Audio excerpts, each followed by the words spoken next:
जय हिंद everyone, welcome to the channel SSB world. आज आपको बहुत ही important and current and hot topic के बारे में बताने वाली हूँ, विच इज प्रेसिडेंशियल इलेक्शन। आप सब ने आज रिजल्ट्स देखे होंगे, wherein you all have seen that honourable respected Miss Draupadi Murmu, Mrs. Draupadi Murmu has got elected for President of India, Women President of India, and we all are so happy to know that she belongs from a one community which is not very forwarding community from India, ST community, tribe community, and also she is a woman. So and she is from Orissa. तो आज जो मैं आपको बताने वाली हूँ, आप सब जानते हैं कि चलो मैम द्रौपदी मुर्मू मैम जो हैं वो आपकी प्रेसिडेंट है, बट आपसे ये नहीं पूछा जाएगा कि who has taken the oath has a president and who is your current president. आपसे ये पूछा जाएगा how it is to be done, because SSB is all about digging deeper. Okay, so today we are going to know in this video that what are the presidential election and how it's to be done. Let's start this. So basically Article 52 of Indian Constitution says that there shall be the President of India. That means Constitution itself defines the post of President. That means it can never happen that India is having no President. It's a constitutional post. Mandatorily there should be a President of India, and it is to be done through Constitution of India. The appointment has to be done through Constitution of India. Let us know further that how it is to be done. What are the ways written in Constitution of India? So the President of India is elected by indirectly single transferable voting system. Indirectly, why it is to be said? Direct elections are done in USA, wherein people elect the president by giving the vote. The common people elect the president. But why it is called indirect? Because the representatives who are chosen by the people, they are choosing the president. So we are not directly choosing the president. Our representatives are choosing the presidents, which are MLAs, people of Rajya Sabha, people of Lok Sabha. Okay, so MPs and MLAs are the one who basically choose president, and that's why it's called done to be indirectly. Okay, so also the president is elected by an electoral college consisting of elected representative of government that form the government after being elected in state assembly and national elections. As I have told you, the nominated members of both the houses and state legislatures are not allowed to vote in the presidential election. Very important point to know, candidates. Nominated members are not allowed.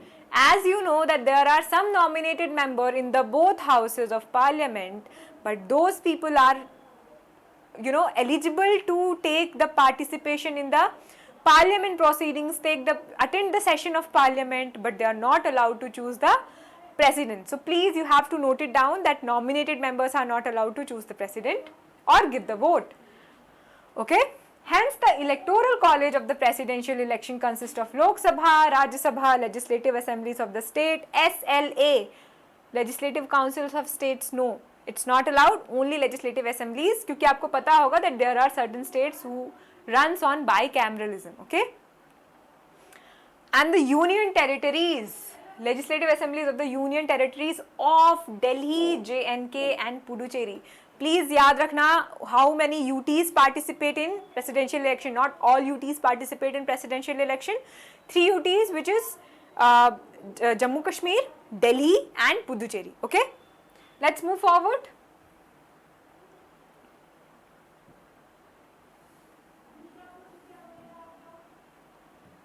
Okay, so let us understand what are the important article in under our constitution जिसके साथ आपको deal करना होता है। और मैंने जैसे आपको कहा था कि इट्स अ कॉन्स्टिट्यूशनल पोस्ट, सो किस तरह से प्रेसिडेंट का हमारे कॉन्स्टिट्यूशन में जिक्र किया गया है, we will study it further. So article 52, there shall be president, as I have told you. Article 53 of constitution says executive power of union. तो आपको पता होना चाहिए कि प्रेसिडेंट को हम क्या कहते हैं, executive head of state. Union or state are the interchangeably words used in constitution. So executive power of union. Okay, let's move. Election of president, यहाँ पे method कैसे election करना होता है, क्या करना होता है, ये सारी चीजें दी गई हैं. Manner of election, election को किस manner में conduct किया जाएगा ये दिया गया है आर्टिकल 55 में. आर्टिकल 56 कहता है term of office of president. So कितने दिन का आपका कार्यकाल होगा आपके राष्ट्रपति का, उसको हम आर्टिकल संविधान के अनुच्छेद 56 में पढ़ेंगे। Let's move forward.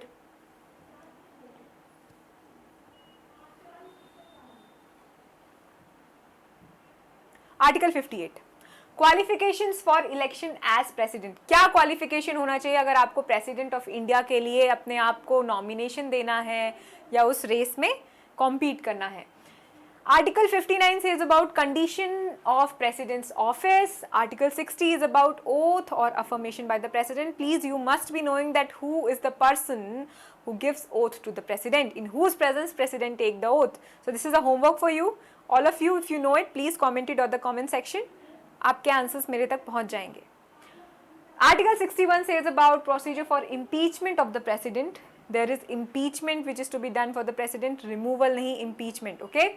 Article 62 says about term of holding election to fill vacancy in the office of president and the term of office of person elected to fill casual vacancy, okay? कितने मतलब office कब तक होगा, election कितनी जल्दी होना चाहिए, vacancy कब तक खाली हो सकती है, 6 मंथ्स का बेसिकली टाइम होता है, उससे ज़्यादा का टाइम नहीं होता है, किन केसेस में आपको मतलब जल्दी से जल्दी इलेक्शन कराना चाहिए, कुछ ऐसी चीज़ें हैं जो कंडीशंस यहाँ पे दी गई हैं, okay? Article 70 is discharge of president's functions in other contingencies, okay? Let's move forward. Article 71, matters relating to or connected with the election of president or vice president. आपको देखा होगा कि vice president का भी यहाँ पे जिक्र आने लगा। 72, power of president to grant pardons etc and to suspend, remit or commute sentence in certain cases. आपको पता होना चाहिए that president has the power to grant pardon. No governor can grant pardon. Only president can grant pardon. तो आपको पता होना चाहिए कि प्रेसिडेंट के पास एक ऐसी शक्ति है जिसका उपयोग करके वो किसी को पार्डन ग्रांट कर सकते हैं, जो कि क्रिमिनल केसेस में काफ़ी यूज़ होता है। Article 72 is council of minister to aid and advise president. Article 75 is other provisions as to ministers. Then we will come over article 87, special address by the president. Article 123 is power of president to promulgate ordinances during recess of parliament. तो आपको पता होगा ordinances के बारे में, I am not going to tell you क्योंकि काफ़ी time लग जाएगा, बट ऑर्डिनेंसेस वही है अध्यादेश जिसे हम कहते हैं हिंदी में। आपका आर्टिकल 370 का जो रिमूवल हुआ था वो अध्यादेश को ही लाके हुआ था। तो अध्यादेश जो होते हैं वो कुछ टाइम के लिए संसद में प्रस्तुत किए जाते हैं और कुछ टाइम के लिए ही वैलिड होते हैं। इसके बाद इट्स मैंडेटरी कि आप उसके लिए बिल लाओ, बिल पास करो, ओके? तो अध्यादेश कुछ टाइम के लिए तत्काल मतलब प्रभाव से कुछ टाइम के लिए जो चीज़ लागू की जाती है उसे अध्यादेश कहते हैं। काफ़ी इमरजेंसी के लिए प्रोविज़न लाया गया था। इसका जो मोटिव था वो ये था कि जब भी किसी चीज़ को as a law and order आपको लानी है इन ऑपरेशंस, तो आप ऑर्डिनेंस के थ्रू लाओगे, उसके बाद आप वोटिंग, लेजिस्लेशन और ये सब करोगे, because these things take time. Article 143 is power of president consult Supreme Court. Article 352 national emergency. Article 356 president's rule. Article 360 financial emergency. So 352 national emergency आपको पता होना चाहिए who declares national emergency और किन cases में national emergency declare की जाती है। ये सारे provisions आपको पता होने चाहिए। Being a citizen of India, you should know that when and how it is to be done and how president has a very important role to play.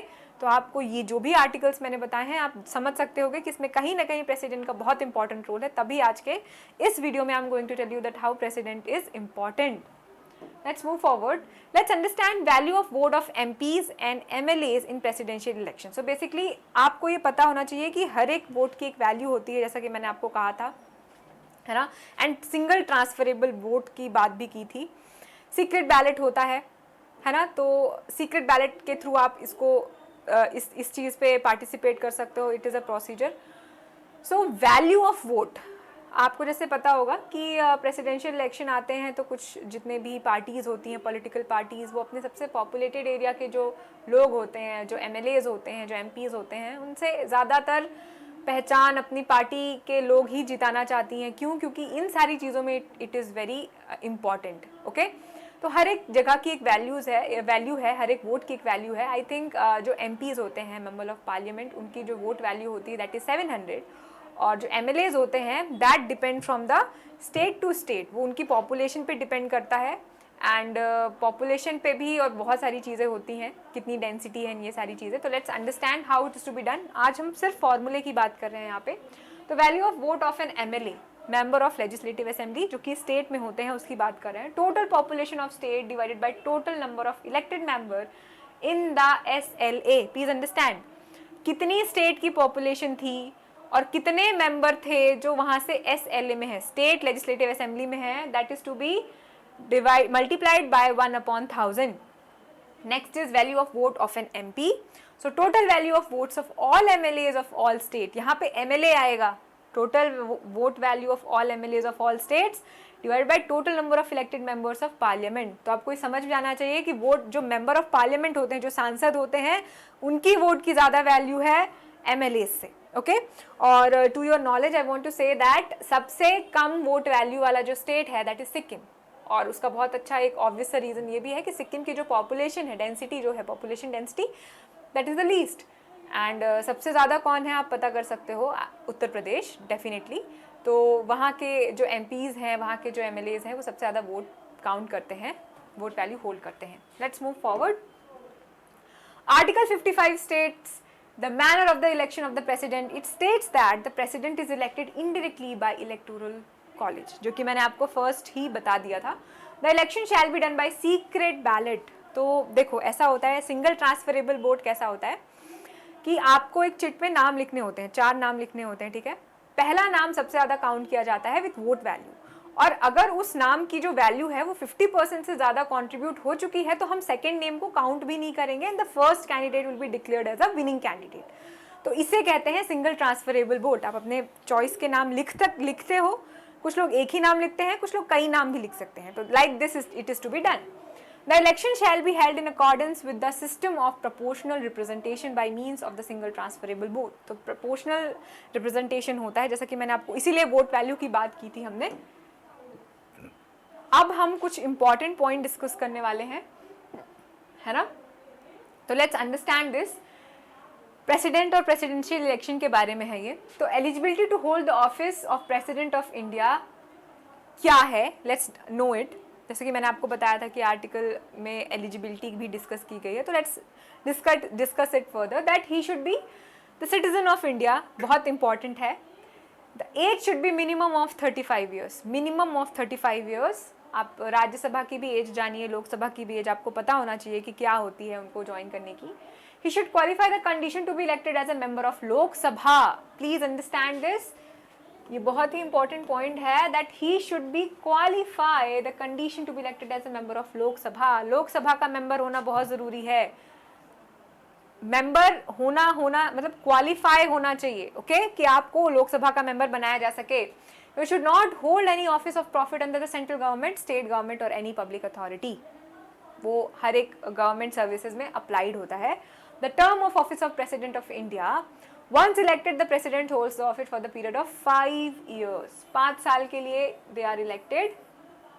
Oath, जैसा कि मैंने आपको कहा था कि आपको पता होना चाहिए ओथ कौन दिलाता है, तो it is done by chief justice of India. जो भी चीफ जस्टिस ऑफ इंडिया होता है उसके सामने हमारे प्रेसिडेंट ओथ लेते हैं. रेजिग्नेशन लेकिन जो जाता है that goes to vice president of India, okay, and they are eligible for reelection. आपको ये पता होना चाहिए कि हमारे प्रेसिडेंट जो हैं वो री इलेक्शन के लिए एलिजिबल होते हैं. कई सारे प्रेसिडेंट्स ने 2 टर्म भी कंटिन्यूसली पूरे किए हैं क्योंकि उनका री इलेक्शन हुआ था. तो री election is allowed, okay. A person is eligible for री election to the office of president, as I have told you. Disputes regarding the election of presidents are challenged in Supreme Court of India. So please mind it that legislation में impeachment होगा, but इनके election से related problem में आप Supreme Court जाओगे, okay? Immunities enjoyed by the president. क्या क्या immunities होती हैं? The president of India can never be arrested or imprisoned. Please ये भी आप ध्यान रखना. The President of India enjoys personal immunity from legal liability for his official acts. Impeachment can be done only by ground of violation of constitution. Okay? So जब आपका impeachment कब होगा president का, जब ऐसा लगेगा कि उन्होंने कोई भी कॉन्स्टिट्यूशन जो है उसके जो ग्राउंड से उनको वायलेट किया है. क्योंकि जो प्रेसिडेंट होते हैं उन्हें क्या बोलते हैं, कस्टोडियन ऑफ कॉन्स्टिट्यूशन. हमेशा याद रखना, they are called as custodian of constitution of India. तो अगर वो कस्टोडियन है तो it's their duty to protect and preserve the concepts of constitution in the fair manner. But अगर प्रेसिडेंट ने ही ये चीज़ गलत कर दी, कुछ ऐसे टर्म्स वायलेट कर दिए, तो डेफिनेटली इम्पीचमेंट तो होगा. Little common sense, right?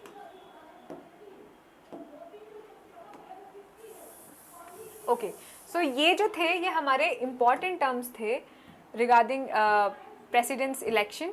अभी हम जो पढ़ने वाले हैं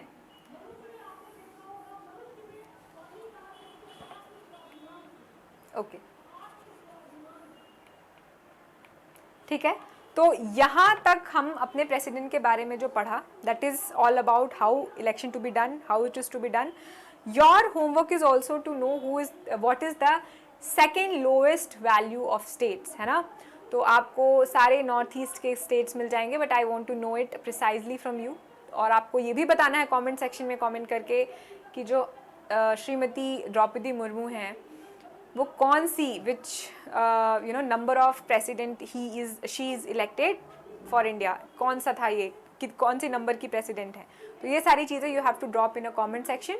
Any doubts regarding this, you can definitely ask me in comment section, and I hope that this video has given you a lot of knowledge about how this president election is to be done and what are the manners by which this presidential election is to be conducted.